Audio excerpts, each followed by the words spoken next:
You're about to discover 5 amazing foods that regenerate your stem cells and repair your body. Stem cells are essentially the seed cells that grow into the different tissues that you need to rebuild yourself. Whether it's from injury, age-related wear and tear, or even chronic diseases and infections, our stem cell supply has to kick into action to help us to heal. Human beings are literally made from many types of stem cells. There are totipotent stem cells. As soon as an egg is fertilized, cells start to divide in it. And if you were to extract some of those cells, you can literally grow an entire person with those stem cells. Then there are pluripotent stem cells. These are located inside the blastocyst. And these stem cells have the elasticity and intelligence to become essentially any part of the human body. They're really remarkable. Next, we have multipotent stem cells. These are a bit more specified. Generally, multipotent muscle stem cells, for example, will only become muscle cells, but there is some capacity for diversity there. And finally, we have adult stem cells. Adult stem cells are located in specific areas of our body, and they have the ability to generate all the cell types from the organ from which they originate. For example, cardiac stem cells have the potential to regenerate our entire heart. Stem cells reside in essentially every tissue in your body, including your brain, your muscles, and even your gut. But there are some tissues that have vast stores of stem cells, like your bone marrow. Now, the magic of regeneration doesn't just happen because you have stem cells. They have to be mobilized and they have to be signaled by the organs and tissues that you want to have repaired. Our mission today is to learn which foods can support and improve your body's supply of stem cells and also improve their mobilization. And at the end, we'll throw in some powerful tips for cell signaling to get our stem cells repairing the areas of our bodies that we truly want to have regenerated. Now let's kick things off with number 1 on this list of 5 stem cell supportive foods. Number 1 is chocolate.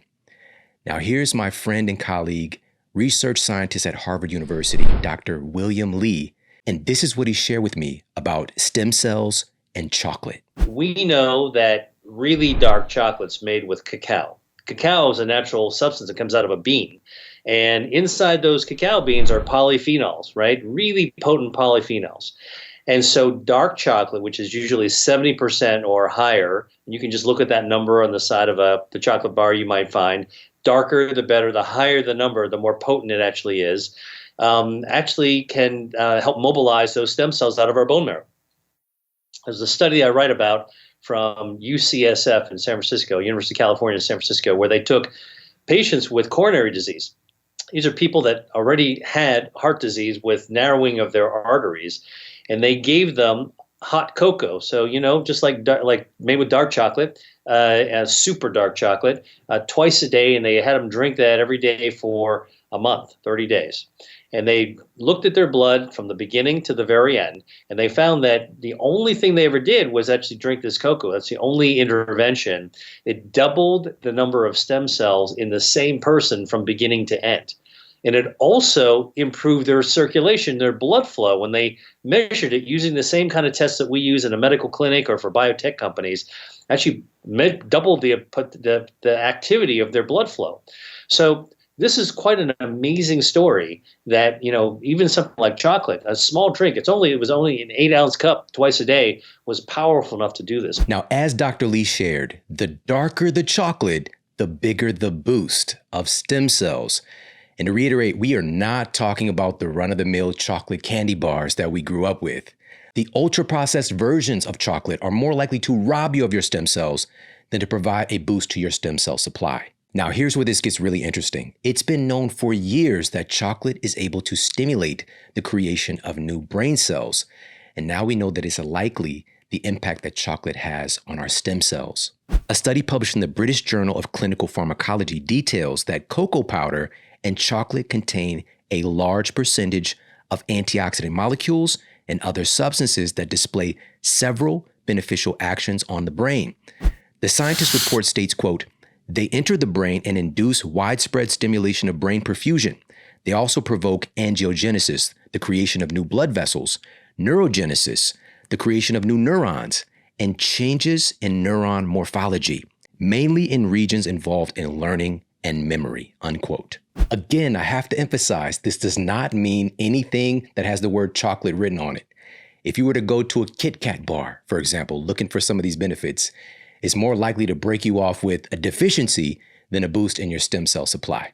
All right, so that whole moniker, break me off a little piece of that Kit Kat bar, it's going to break you off some problems. And what we're really looking for is the root of chocolate. So the darker the chocolate, that means the higher the percentage of cacao. Today, many people are aware that chocolate comes from the seed of the cacao fruit. Cacao, quote, beans, cacao nibs, cocoa butter, and cocoa powder can all be health supportive foods. The closer they are to the source, i.e., the higher they are in real cacao. Keep in mind, it's not just the boost in stem cells, it's the improved cellular signaling that certain foods and behaviors can provide. This is another place where cacao really stands out. A recent human study conducted by scientists at UCLA and Loma Linda University revealed that dark chocolate upregulates genes involved in neural signaling and sensory processing. There it is in black and white, or should I say dark and white chocolate. Now, we can get chocolate in, as these studies mentioned, via concentrates like cacao powder and making simple drinks out of it, adding to smoothies and making hot chocolates and things like that.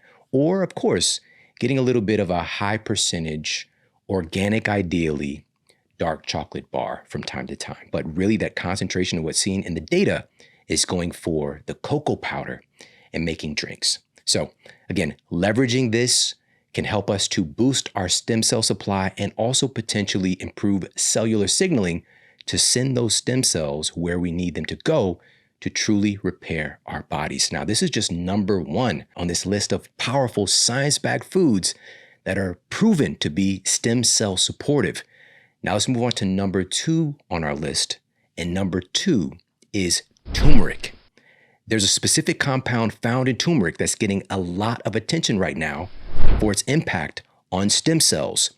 This compound is called R-turmerone. And a study cited in the journal Stem Cell Research and Therapy detailed how neural stem cells proliferate 50 to 80% faster when exposed to varying levels of R-turmerone. And animals injected with R-turmerone showed both increased proliferation of neural stem cells, meaning more total neural stem cells, and increased neurogenesis. This means more neural stem cells turning into actual neurons. In addition to the remarkable power of R-turmerone, turmeric has many other phytonutrients that support stem cell function.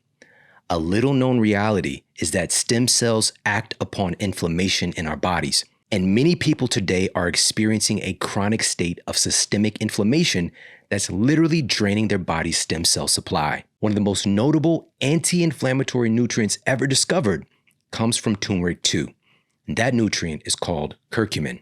Curcumin is shown in numerous studies to reduce inflammation, including a meta-analysis cited in the journal Frontiers in Pharmacology. Plus, a randomized, placebo-controlled trial conducted by scientists at UCLA found that curcumin appears to reduce inflammation in our brains and even improve memory and attention span. Turmeric has been utilized for thousands of years, and now we have journals that are dedicated to pharmacology affirming its power in helping to reduce inflammation, often on par with many medications. Now, the key here is being able to add this in creatively. Of course, we can make some incredible curry dishes with turmeric. We can also add some to our scrambled eggs and different bowls and things of that nature. But keep in mind, when we're talking about studies like this, we're looking at therapeutic amounts, therapeutic doses of turmeric to be able to get the nutrient density needed to really make an impact on our stem cell function. And if you're going to supplement, like I did today, I want to make sure that you're utilizing organic turmeric and also a formula that has cofactors, nutrient cofactors that increase the assimilation of the turmeric to our cells, the curcumin, the R-turmerone, all those compounds that we're looking for.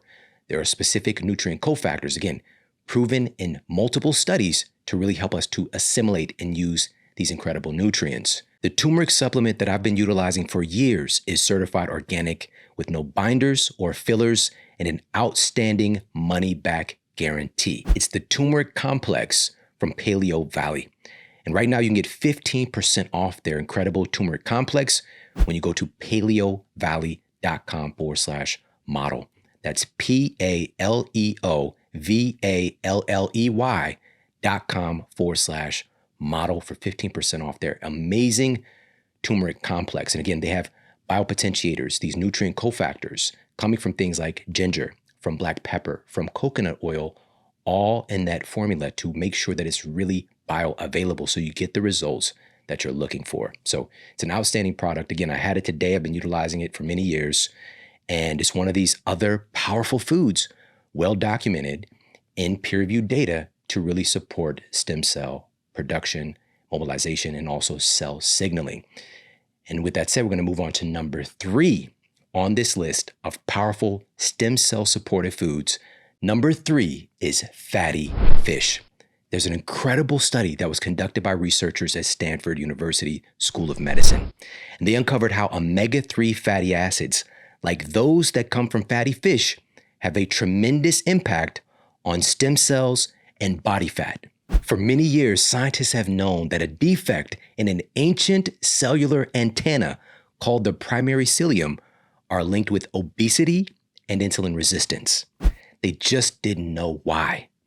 But recently, these researchers discovered that the strange little cellular appendage is sensing omega-3 fatty acids in our diet.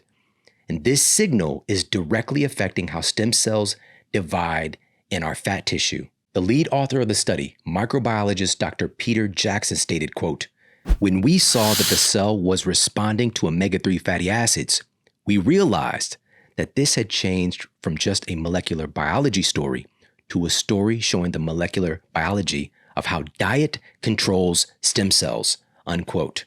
Part of what their research uncovered was how omega-3 fatty acids reduce inflammation and stop fat cells from becoming overfilled. The most science-backed source of these omega-3s are fish like salmon, mackerel, sardines, tuna, herring, and more.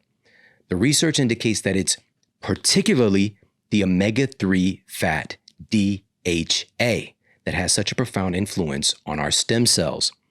A plethora of studies, including multiple studies cited in the International Journal of Molecular Sciences, have shown that DHA is critical for protection and stimulation of our neural stem cells. So to be clear, this isn't just any omega-3. All right, there are multiple forms of omega-3 fatty acids. So it's DHA that we're primarily looking for. DHA is docosahexaenoic acid. There's also EPA, which is eicosapentaenoic acid. And then there's ALA. Now, ALA is the most common form of omega-3 found in plant foods, and that's alpha linolenic acid, by the way. And it does have a lot of roles for our cells, mainly used as energy. But DHA and EPA, in particular, again, DHA is used for structural fats in our body, things like making our neurons, enabling signal transduction, and also it's heavily involved in our stem cell production and stem cell signaling. So we want to primarily find a way to get in DHA on a regular basis. It is that powerful. So where do we find DHA in our diets? Again, yes, fatty fish is a great source, but also lean fish have some DHA too. Grass-fed beef is another source of DHA. Eggs, the egg yolk in particular, is a great source of DHA. And also we can convert some ALA into DHA and EPA. All right, so eating a variety of plant foods that are rich in the plant form, again, that's ALA of omega-3s, our bodies can convert some of that into DHA and EPA. That's how important it is. We developed that capacity through evolution to make that conversion. But, and this is a big old but, our bodies can only convert a small percentage. Upwards of 75, 85, 95% of the ALA that we're trying to convert into DHA can get lost in the conversion process. So it's simply not efficient. You'd have to eat a buttload, as a scientific phrase, a buttload of chia seeds and hemp seeds and flax seeds to meet the needs of your DHA requirements. But this is, again, not to say that those foods cannot be helpful, but this does not have the DHA and EPA that we're looking for. So we're going to find those in animal foods. So what do we do if we're doing a vegan or vegetarian protocol? Well, There are great supplements now, like krill oil, for example, which is a microscopic shrimp. Okay, it's microscopic.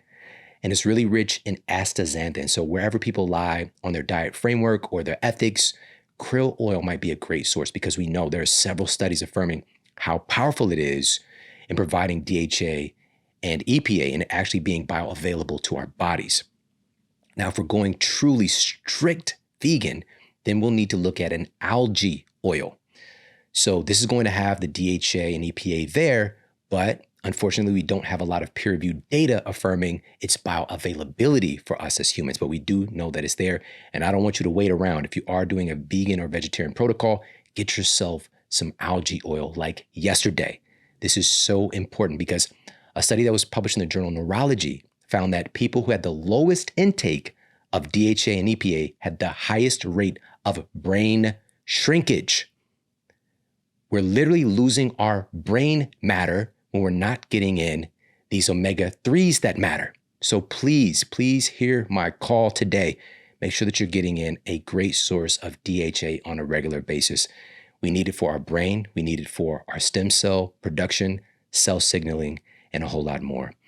And also in talking with neuroscientist, Dr. Lisa Mosconi, when we were hanging out in New York, she shared with me, and she's at NYU, by the way, and she's actually looking at the brain, doing brain imaging, studying nutrition, looking at the impact that certain nutrients have on the brain. She shared with me that it's not the fatty fish alone. It's the eggs of the fatty fish. Things like caviar, things like salmon roe that have the highest amount of DHA of any food in the world. And so these things were really foreign to me.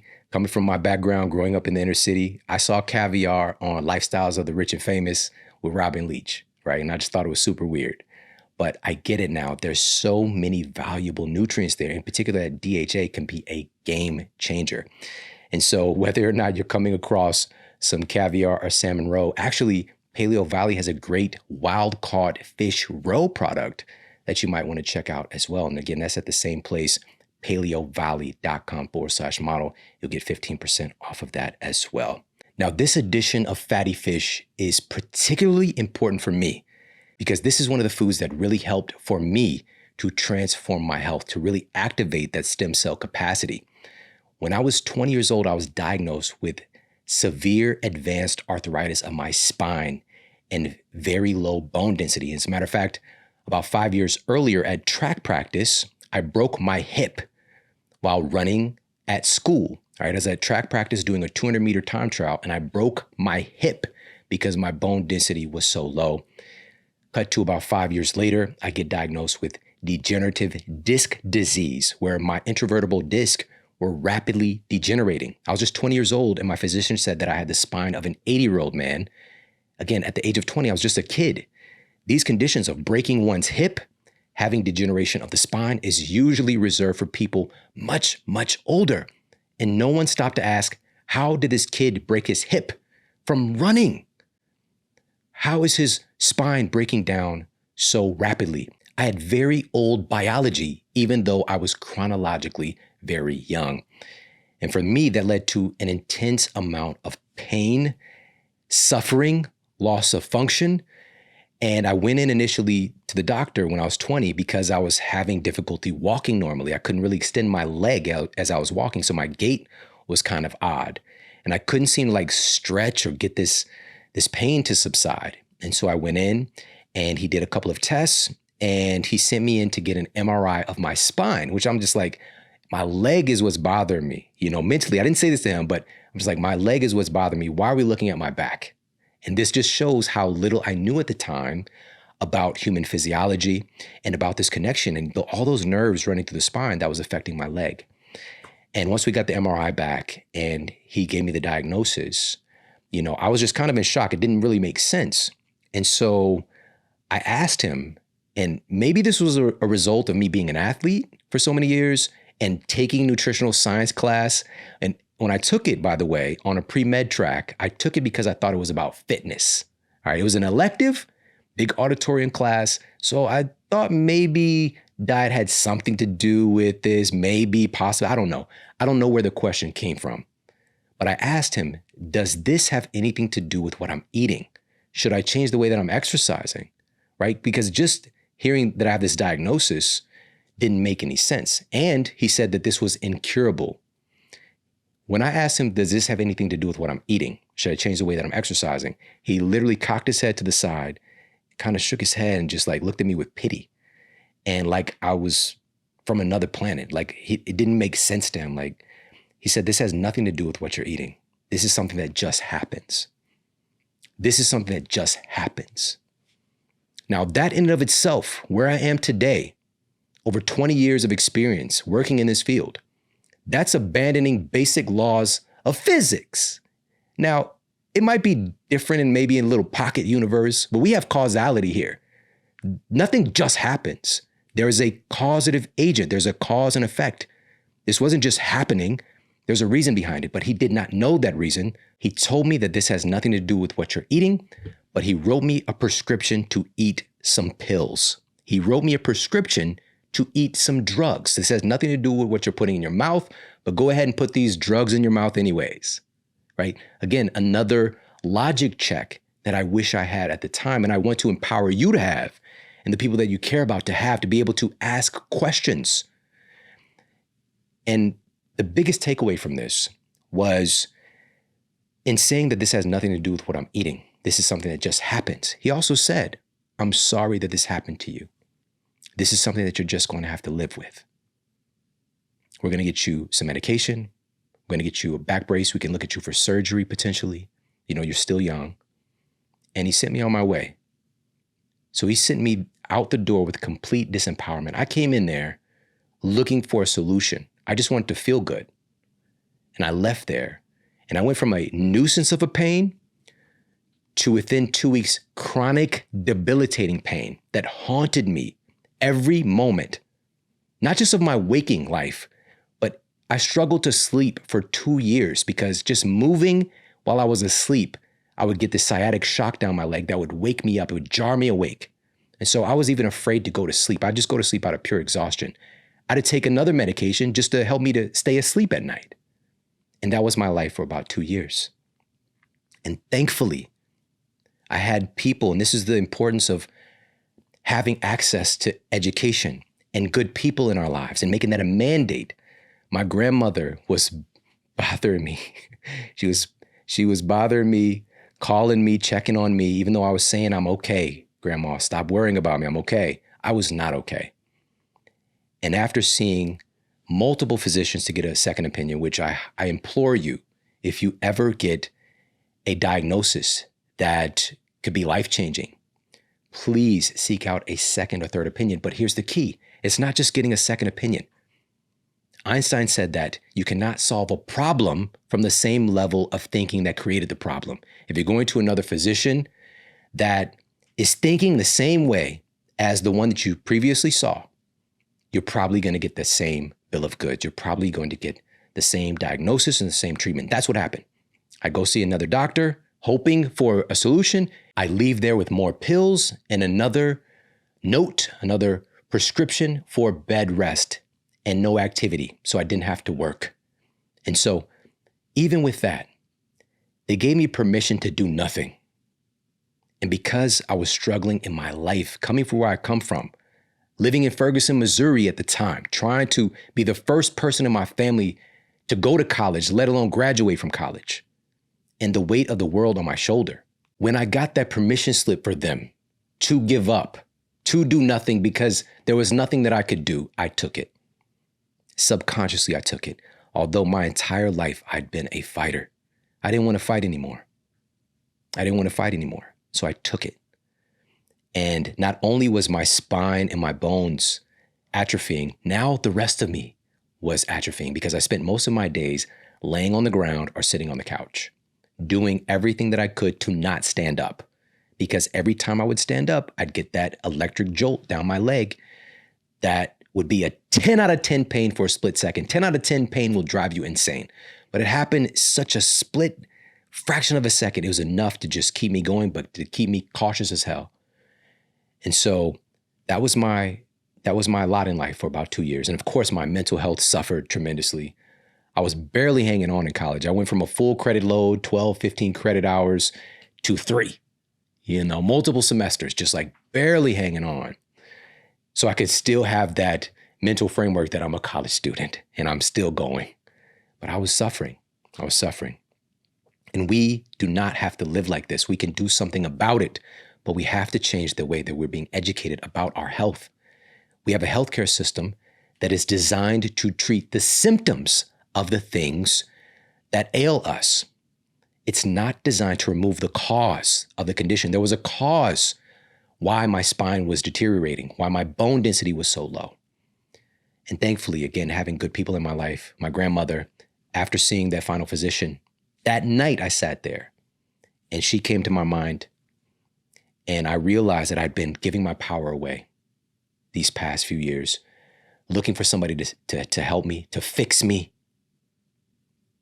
And they were literally telling me that they could not help me, but yet I was still begging, I was still going, looking for them to fix me. And I had a revelation. And I simply changed the question that I was asking myself habitually, because we all have what's called a dominant question. We all have a mental reflex. It's called instinctive elaboration, where our brain is always seeking out the answer to the primary question that we're posing. And oftentimes this is subconscious. But my primary question at the time for those 2 years of suffering was, why me? Why me? It's just going on in the back of my mind all the time. And I'm looking for evidence in my environment why this is happening to me, why my life is so bad, why I'm suffering. Just things to affirm that. And I simply asked that night a different question, and it changed my life. I asked, what can I do to feel better? What can I do? The emphasis is on the word I. What can I do to feel better? What can I do to be healthy? I never asked that question because I was looking for someone else to fix me. And I went to sleep with that on my mind. And I woke up the next morning and I created a plan.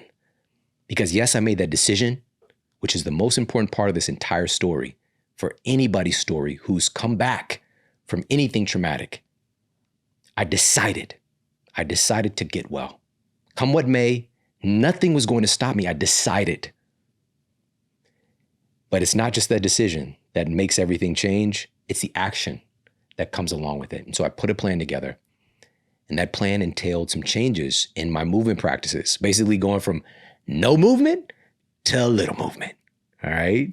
And that was kind of my low hanging fruit, having a background, being an athlete for so many years and working with a bunch of coaches over the years. But the game changer really was being able to improve my sleep quality, because if you're not sleeping, you're not healing. And also providing my body, providing my cells, my tissues, my stem cells, providing the raw materials that my body needed to rebuild me. And so when I'm talking about the benefits of omega-3s, this was one of the first things that I saw. Peer-reviewed study. A friend of mine took me to a health food store randomly. Again, the health food store had been there many years before me, but I didn't know it existed because I was in my disempowered mindset. I was in my why me mindset. But when I was in my how can I feel better mindset, now my friend that I'd known for several years takes me to this health food store. And in this particular book, the study affirmed, and here's a study reiterating, a more recent study reiterating what I read all those years ago. And this study was published in the peer-reviewed journal PLOS One, the Public Library of Science One. And it found that the consumption of omega-3s can improve bone mineral density, specifically in the hips and the lumbar spine. These were the two regions where my body happened to be breaking down. Where was I getting omega-3s in my diet at the time? My fast food diet, because that's the big part of the story. Living in Ferguson, Missouri, surrounded in this glorified food desert with ultra-processed foods. They were incredibly cheap. They tasted fantastic because they're made by scientists to taste fantastic. I was eating fast food every single day of my life unless I didn't have $2 to go to Jack in the Box, all right? But then I just eat ultra-processed food at home. So a typical meal might be a can of ravioli. Not Chef Boyardee, though. The off-brand stuff from Aldi's. I thought it tasted better. All right. The SpaghettiOs as well. That was a common A family can, though. I'd eat a family can of SpaghettiOs, all right? Or I'd just whip up a box of macaroni and cheese, okay? And these would be my meals when I didn't have a couple of dollars. And of course, ramen noodles, all right, with the extra MSG. I became a scientist with that as well. You know, just the splicing and dicing the perfect amount of noodles to the flavor packet. All right, these were all the foods that I was eating. Where am I getting omega-3s in any of those things? I wasn't. I was radically deficient. But when thinking about bone density, I was marketed to that drink milk. Milk does a body good, get your vitamin D. That was the only thing I knew about. I was being marketed to, as much of society was, that it was through milk that I was going to get strong bones because of the calcium. It's the calcium. Calcium, yes, indeed, is a factor in our bone density, but there are key nutrients that enable our body to actually assimilate and use the calcium. One of those is omega-3s. And so at this time, because just again, the low-hanging fruit, not really having an awareness of nutrition to the degree that I would eventually have, of course, far from it. But I was now shopping at Whole Foods and Wild Oats and going to these health food stores. And I really didn't have much money, but I was getting things that were on sale to the best of my ability. And I began eating a lot of salmon, a lot of fatty fish, looking for these omega-3s and also supplementing as well. But this was a huge key for me because I didn't know about a lot of the other things that we were talking about today. I didn't know about the benefits of chocolate. I didn't know about the benefits of turmeric, but I definitely, consistently implemented omega-3 fatty acids. And it made a marked difference in my health because there's a happy ending to that story. Obviously, about 9 months later, now, I was out of pain in 6 weeks, by the way, but 9 months later, when I got the scan done of my spine, my 2 herniated discs that were severely degenerated had now retracted into place, and I regenerated some of the density of those discs. And eventually getting some scans done years later, so this is like 8-10 years later, my discs were healthier than that of the general population, the demographic in the same age bracket as me. How on earth is that possible? It's not just possible, that's what's supposed to happen. That's what's supposed to happen. We don't have to break down and degrade like we've been programmed in our society, especially when we're young. Like, that doesn't even make sense. And so that's why I'm so passionate about this. And I really want you to take this to heart. We can heal. We can regenerate. Our bodies have so much capacity. Some of the research that we're covering is also in older populations. Many of these things being able to be implemented and make a significant difference in healing. So, with that said, we've covered 3 of these powerful stem cell supportive foods. Now we're going to move on to number 4 on this list. And number 4 is a special one for me. This was one of the early things that I adopted, bringing into the fold as well. Number 4 is the super algae spirulina. A study titled Spirulina Promotes Stem Cell Genesis and Protects Against LPS, that's lipopolysaccharide, induced declines in neural stem cell proliferation, was published in the journal PLOS One. The scientists discovered that spirulina has the potential to improve stem cell genesis in the brain and reduce inflammation. Spirulina has been a major protein source for human civilizations spanning thousands of years. Its use has been traced back to the ancient Aztecs of Mesoamerica. But more recently, its potential has jumped light years ahead, with NASA initiating research proposing this nutrient-dense algae could be utilized by astronauts in space. Spirulina is the most protein-dense food in the world. It's about 71% protein by weight, and multiple studies have affirmed its benefit for our brain health and our metabolic health as well. In fact, a double-blind, placebo-controlled study found that participants who utilized spirulina lost more weight and had a greater reduction in body mass index than those taking a placebo. Obviously, a really, really remarkable food. Literal rocket scientists are like, you know what? We could use this in space. It's so nutrient dense. This can help to nourish astronauts. Crazy. But again, it's been utilized for thousands of years. Ancient old, brand new. All right, ancient old, brand new. But this is one of those things, spirulina, for me at the time, because I was just all about whatever is going to get me healthy, I'm about that life. All right. But for the average person, you're likely not going to be out and hear somebody say, hey, can you pass the spirulina? It's just kind of weird. All right. This super dense green algae. All right. This is something that is one of those things where once we know the science, absolutely. And also we know the history. So again, Aztecs, Chad in Africa, for example, like it's been utilized by civilizations all over the world.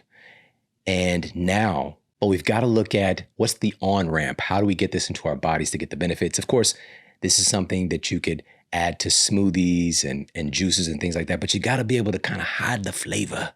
All right. It's great. Let me give you a tip. It's fantastic in guacamole. Fantastic. A little spirulina and make the guacamole look a little, space age green, but it just goes together. And I think that that's what the Aztecs were doing. They're probably making some guac and, whatever they were dipping the guac with, whatever they're doing. But it goes great together.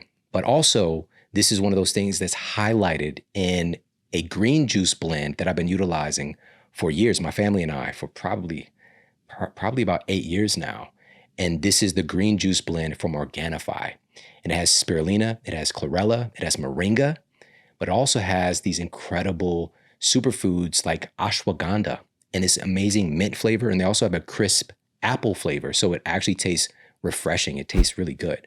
So if you want to get it in that way, that's another option for you. And by the way, you can hook yourself up with about 20% off of their amazing green juice blend if you go to Organifi.com/model. That's ORGANIFI.com/model. You're going to get 20% off their green juice blend and really store wide. And I think you're going to really love some of the things that Organifi is doing. All organic. They really have high standards. And it's great to travel with as well. They have these go packs as well. So this is something that we bring with us when we're traveling, when we got like basketball tournaments and that kind of thing, or I'm traveling to speak. These are things that I like to bring along with me. So again, that's Organifi.com/model. And now we're at our final one of these 5 powerful stem cell supported foods. And number 5 on this list is colostrum. A study published just months ago by Italian scientists revealed that bovine colostrum has the potential to stimulate mesenchymal stem cells and regenerate tissues. Mesenchymal stem cells are characterized by their ability to self-renew and differentiate into a wide variety of cells. Colostrum is now being heavily studied for its benefits in regenerative medicine. Now, some people might be wondering what the heck colostrum is. Colostrum is the first milk that mammals produce, and it has literally dozens of growth factors, dozens of immune factors, and also all amino acids, all essential fatty acids, plus a plethora of vitamins and minerals. And the Adult Stem Cell Foundation endorses the use of colostrum because it's been found to stimulate the release of adult stem cells from the bone marrow and into circulation. Plus, the growth factors are already there to help them to work. Now, there are many companies that have powdered colostrum products today. Just make sure to do your homework on the company. And it's easy to add to things like smoothies or to make like frozen treats like yogurt pops, yogurt and fruit pops and things like that. Just creative ways to get some in. And also, again, Paleo Valley adds some colostrum to their whey protein as well. So again, lots of great options out there. But again, these foods are science-backed. They make a tremendous difference when it comes to regeneration of our tissues, when it comes to repair, when it comes to supporting our health overall. Because sometimes we have issues lingering in the background that we don't really know about yet. So just being able to support our bodies, to support, even when it comes to our immune system, stem cells are involved in that. When it comes to our cognitive function, when it comes to our digestion, stem cells are involved in everything that really makes us who we are. These are the seed cells that become the cells of our bodies and many of the systems of our bodies.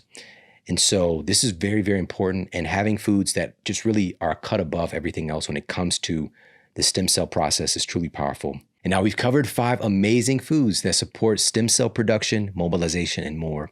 But that's, again, just part of the equation. We want to stimulate the cell's signals to make the stem cells and reparative action go where we want it to go in our bodies. And the good news is that your body already knows where to send the stem cells. Your body already knows what to do to repair you. I was in fear. I was worried that too much time had passed. It had been several years. Am I too far gone to be healed? But as soon as I started doing the right stuff, as soon as I started removing the cause of the problem and adding in the things that help my body to repair itself, it happened so swiftly and so gracefully. But in addition, again, our bodies know what to do already if we just provide the signals. There are a few things that are shown to help the process of getting the stem cells and the repair to go to the specific part of our body that we need to have repaired. And one of those is exercise. Providing some movement and exercise for the tissues that need to be repaired can dramatically accelerate the healing process. So when we're able to move the tissues as intelligently and safely as we can, we're able to drive a variety of reparative factors to the site of the injury or the place, again, that we're looking to regenerate. A fascinating study conducted with older adults aged 55 to 77 and published in the Journals of Gerontology, Series A, found that an injury can heal about 25% faster with regular exercise. This is so important. Please do not overlook this. The worst thing that we can do for any of our tissues is to not use them. Of course, if we're experiencing an acute injury and we're experiencing a lot of pain and inflammation, yes, we can give ourselves some time, maybe a couple of days, to let the inflammation to kind of tamper down a little bit, but we need to start doing what we can. This is really where the field of physical therapy is at now, is getting you moving, getting the tissues mobilized, getting blood flow there, really helping to support through movement is where the science is at today. But of course, doing this in an intelligent, safe manner. Now, with that being said, if you're not using your tissues, if you don't use it, you lose it. Really as simple as that. But it's not just the exercise that helps to drive nutrients to the site of repair. Exercise also boosts glutathione levels. Glutathione is a major antioxidant that we all produce that has a plethora of roles in our bodies. In 2023, scientists at UCLA affirmed that improving glutathione levels could regenerate old muscle stem cells. Essentially, they found that glutathione could make old muscle stem cells behave like young muscle stem cells and help improve the body's ability to recover from injury when we get older. One of the researchers stated, quote, "If all stem cells could be kept functionally young, maintaining tissue regeneration across the lifespan would be feasible," unquote. And glutathione was a major factor in being able to do this. Now, what type of exercise works best when it comes to glutathione? Well, the study that was published in the European Journal of Preventive Cardiology found that both cardio-based exercise and strength training boosts our glutathione levels.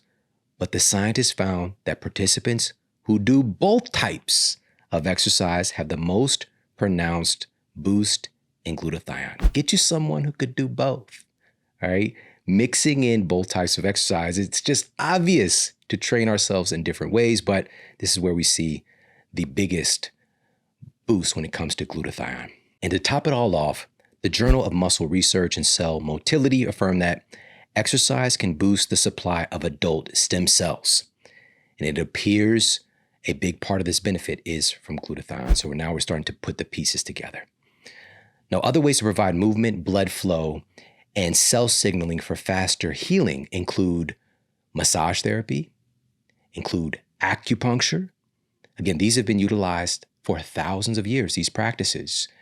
And especially if we're in a situation where we functionally can't use those tissues, getting treatments like these can be very helpful, but also just being, in addition, another supportive factor in healing. As a matter of fact, a 2017 study published in the journal Stem Cells revealed that acupuncture triggers a neurological mechanism that releases stem cells that promote tissue repair and relieve injury-induced pain. Incredible, incredible. So these can be additions if we're talking about cell signaling, exercise, massage therapy, acupuncture. And the last tip here is, and I said this earlier, if you're not sleeping well, you're not healing well. It's the power of sleep. In a 2018 study titled Tissue Regeneration, Impact of Sleep on Stem Cell Regenerative Capacity. And this study stated, quote, the physiological changes during sleep are believed to promote a suitable microenvironment for stem cells to proliferate, migrate, and differentiate, unquote. We also, as another little sidebar, get a hefty boost in glutathione during our sleep. This is where the magic of healing really happens. So making it a priority to create a healthy sleep environment, great sleep hygiene, and our practices around sleep, really making it a priority, especially if you're wanting to heal ourselves, healing ourselves, mind and body. It's incredibly important. We've done a bunch of incredible episodes on this subject matter. So definitely check the show notes. We're going to put a couple of episodes for you, really master classes on this subject. And of course, I wrote the international best-selling book, Sleep Smarter, that has 21 clinically proven strategies to improve your sleep quality. And also we've done mini shows because this is a powerful show looking at what we have the capacity to do within our own bodies when it comes to stem cells. But now we have this booming field of regenerative medicine and stem cell therapies. And we've had the leading experts in the world here on the show, including Dr. Bob Hariri, truly a pioneer in the field of stem cell therapies. And so definitely check out that episode as well. Now, again, I hope that you got a lot of value out of this because this is putting the power back into our hands, finding some creative ways to add a couple of these foods in on a consistent basis can really make a big difference in healing our bodies. Hey, if you like this video, make sure to check out this video right here. It may be as simple as using some of the derivatives of stem cells, things like exosomes. Exosomes are kind of a little chemical messenger package that stem cells produce. They carry enough signaling material to actually restore vascular functionality